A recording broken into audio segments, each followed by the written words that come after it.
दोस्तों आज के इस वीडियो में मैं आप सभी को बताऊंगा कि एयरटेल मित्रा ऐप में ऑटो रिफिल सिस्टम आप किस तरीके से इनेबल कर सकते हैं। तो चलिए इसके लिए वीडियो स्टार्ट कर लेते हैं।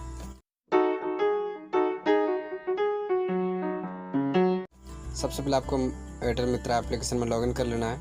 यहाँ पर जो भी आपका मोबाइल नंबर एयरटेल मित्रा ऐप से रजिस्टर्ड है आप उस नंबर को टाइप करेंगे और यहाँ पे पासवर्ड टाइप करके सबमिट करेंगे तो यहाँ पे आप लॉगिन कर जाएंगे। लॉगिन करने के बाद आपको यहाँ पे नीचे स्क्रॉल डाउन करना है और यहाँ पर माई अकाउंट वाले सेक्शन में जाना है। तो देखिए आप जैसे आप माई अकाउंट वाले सेक्शन में जाएंगे तो यहाँ पर सेकंड ऑप्शन आपको मिलेगा ऑटो रिफिल परमिशन, आपको यहाँ पे जाना है और यहाँ पर जाने के बाद जो आपका ऑटो रिफिल होगा वो आपको यहाँ पे शो कर जाएगा।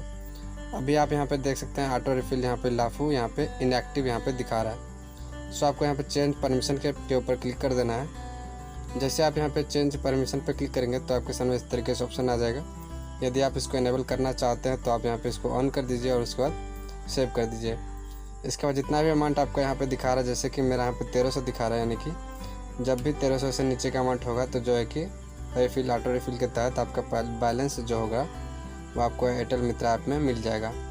सो इस तरीके से देखिए मैंने यहाँ पे इनेबल कर लिया है। अब दोबारा जब कभी आप यहाँ पर आकर चेक करेंगे तो यहाँ पर देखिए ऑटो रिफिल जो यहाँ पे इनेबल शो हो रहा है। ऑटो रिफिल में जो भी बैलेंस आपके यहाँ पे एयरटेल मित्रा ऐप में क्रेडिट होगा उसका पैसा आपको डिस्ट्रीब्यूटर को ट्रांसफ़र करना है।